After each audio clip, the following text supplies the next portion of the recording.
Salamat Kanta Kwento sa iyong video na ginawa. So, sobrang nakaka-overwhelm na yung mga content creator na todo kayod sa anong tawag dyan?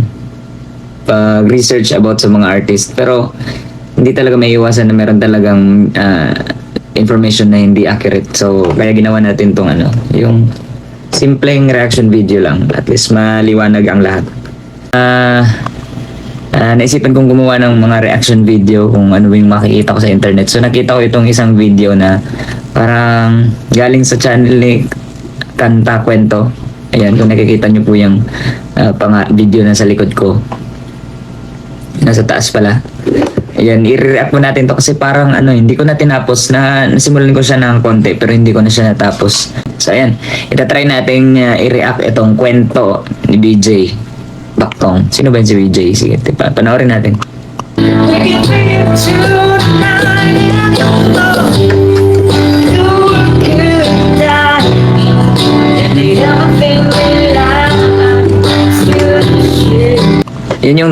Yan yung time na na nag-down yung server ng Facebook at saka TikTok. YouTube, Facebook at saka TikTok. So hindi. Oo. Nag-down yung Facebook at saka YouTube. So sa TikTok ako niya nag-live. So may naisipan niya sigurong i-download. Hindi ko alam. Nag-video okay ako niyan. Kamusta mga boss? Welcome sa aking munting channel, ang Kanta Kwento.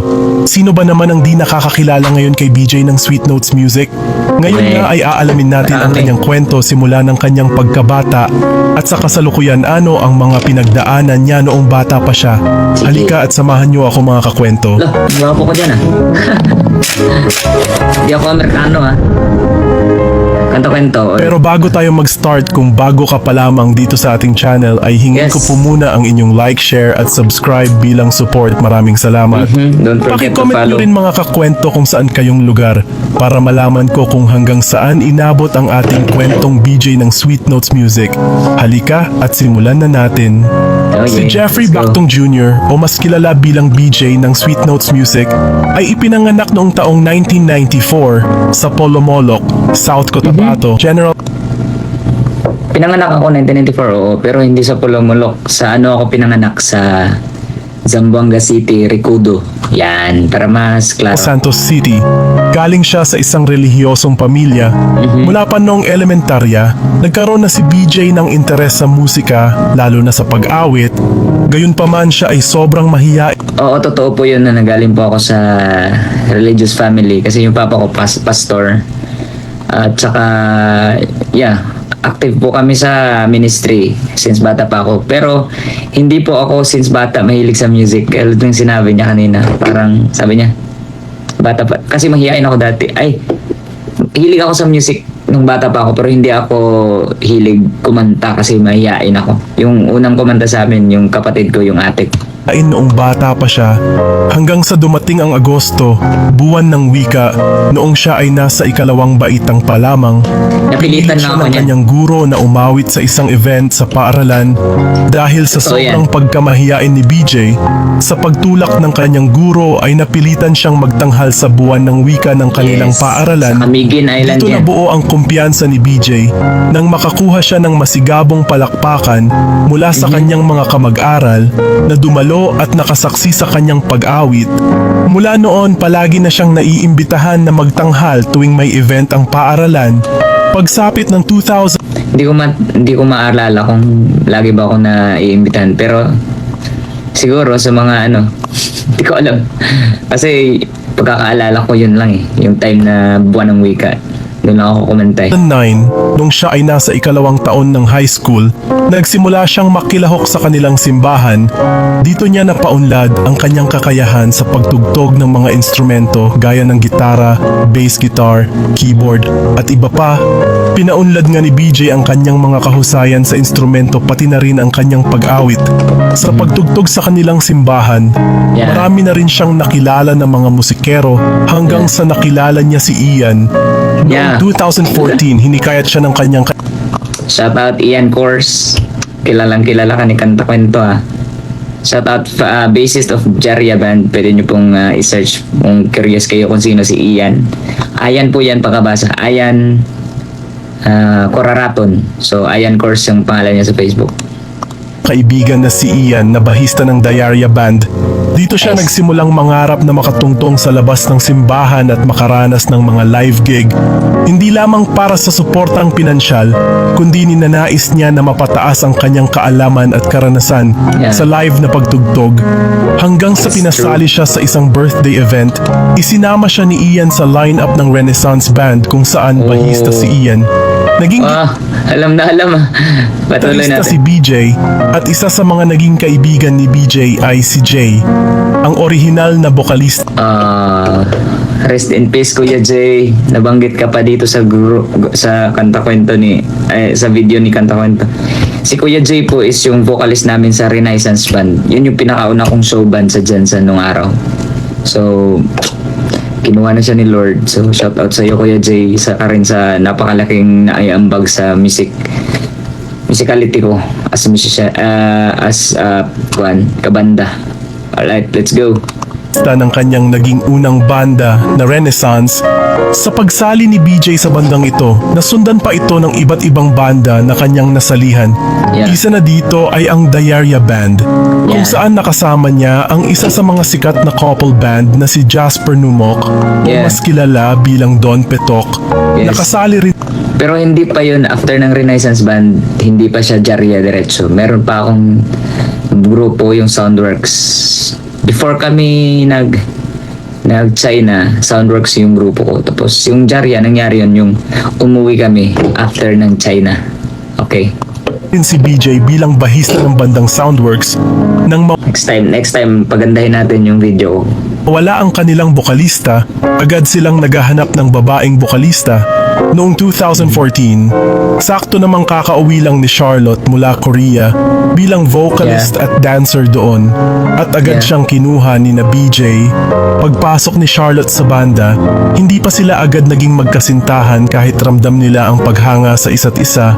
Noong 2015, nakipagsapalaran si BJ sa pagsubok na maging bahagi ng sequencer band. Dahil sa likas na kakayahan ni BJ, nahilig siya sa pag-e-eksperimento sa musika. Ang sequencer band ay may nakabukod na musika depende at gitara lamang ang live instrument na tutunog na gamit ni BJ. Kahit dalawa lamang sila ng kanyang kabanda nun, tunog full band sila. Buong kumpiyansa nila ang nag-apply sa mga bar, ngunit na-reject dahil noong panahon na iyon, full set band ang prioridad ng mga bar na kanilang in-apply. Totoo yan. Siguro naranasan namin sa madaling salita, naranasan namin yung time na hindi pa medyo malakas yung sequencer, naranasan namin ma-discriminate. Ika nga, kasi sabi nila, nagbibideo lang naman yan, so hindi pa masyadong kilala yung sequencer band nung araw. So, yeah, meron kami mga bars na hindi kami tinatanggap kasi nga raw hindi kami full set band kasi yung inahanap talaga nila, yung mga pwesto is yung full band. So, patuloy natin.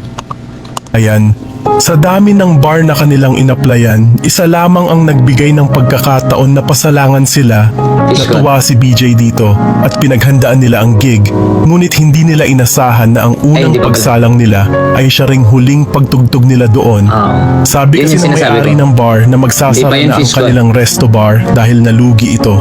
Naging okay naman ito kay BJ at nagkaroon din ng panghihinayang. Ngunit hindi sila sumuko at naghahanap at nag-apply pa rin sa iba't ibang bar sa kanilang lugar. Dito nakaramdam sila BJ ng frustration dahil ang nasabing bar na magsasara ay patuloy pa rin pala sa pag-ooperate. Talagang sila lamang ang pinaalis. Ganun pa man, dito na nga nagkaigihan si BJ at Charlotte matapos ang kani-kanilang mga dating relasyon. Noong 2016, sinama ni BJ si Charlotte bilang sequencer duo at nabigyan sila ng pwesto sa Fish Caught. Dati rin pinagtutugtugan ng kanilang banda. Ang may-ari ng bar na si Mr. Clifford ang nag-udyok sa kanila na ituloy ang pagiging couple sequencer band. Oy, Clifford? Ano? G-Ford po, hindi po Clifford. Shoutout, minong ko po yun si G-Ford. Isang legendary musician from Jensen. Hanggang sumapit ang 2017, sa lubusang pagmamahalan ng dalawa ay nagpakasal sila sa taong iyon.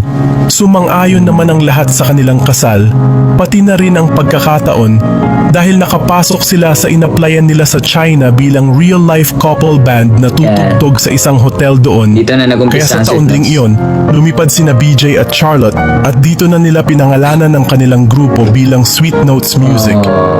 Alam niyo ba guys, sa dinami-dami ng lugar na napuntahan namin ngayon, gusto kong balikan yung kung saan kami dati nagtatrabaho ni Charlotte sa China.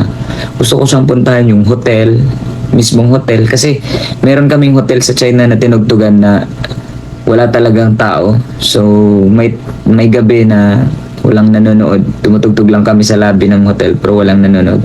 So gusto ko siyang puntahan. Gusto kong ma-experience kung ano ang pakiramdam na andun ka sa pinagtatrabahoan mo dati na basta, hindi ko ma-explain. Gusto kong puntahan yung mga lugar na tinutugtugan namin dati sa China. Gusto ko ma-feel ko. Hindi ko alam kung ano ma-feel ko pag nagawa ko yun. Kasi basta, patuloy natin.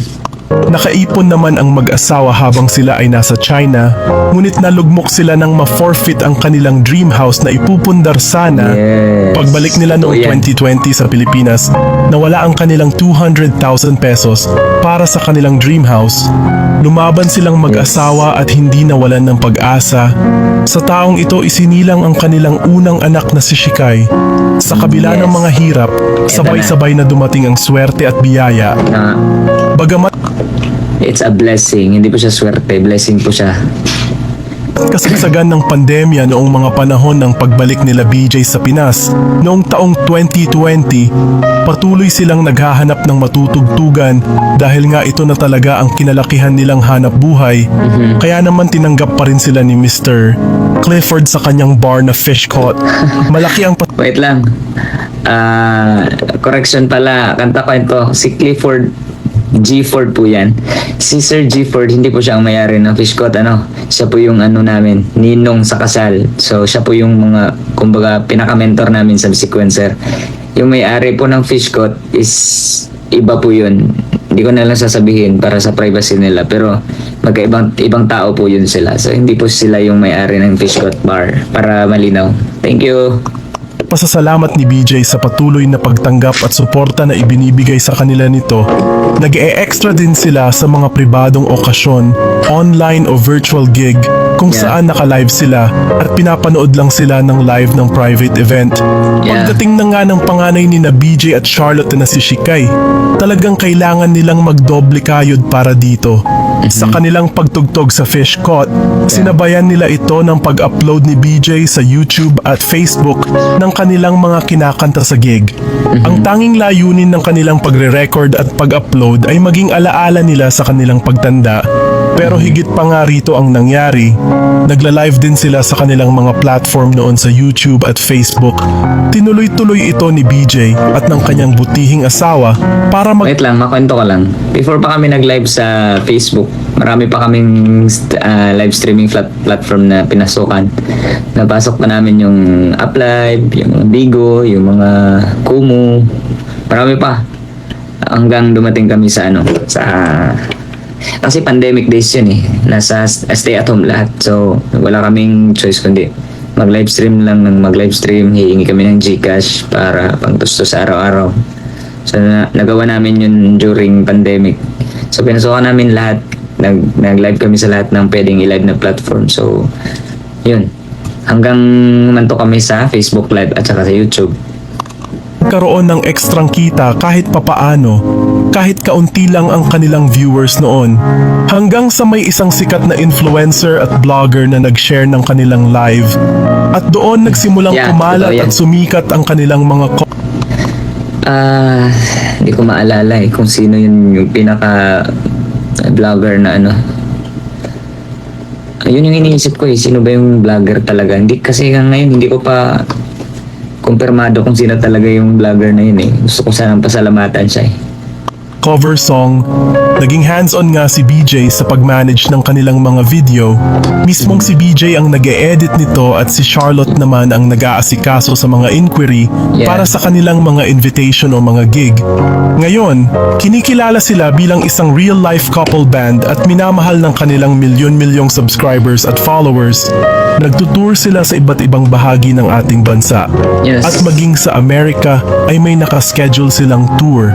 Sa kanilang pagiging humble at masipag, nakamit nila ang lahat ng meron sila ngayon. Ikaw, ano ang masasabi mo patungkol sa mga pinagdaanan ni BJ? Bago natamo ang kanyang o kanilang Wait lang. estado nila ngayon, pag-usapan natin yan sa comment section mga kakwento.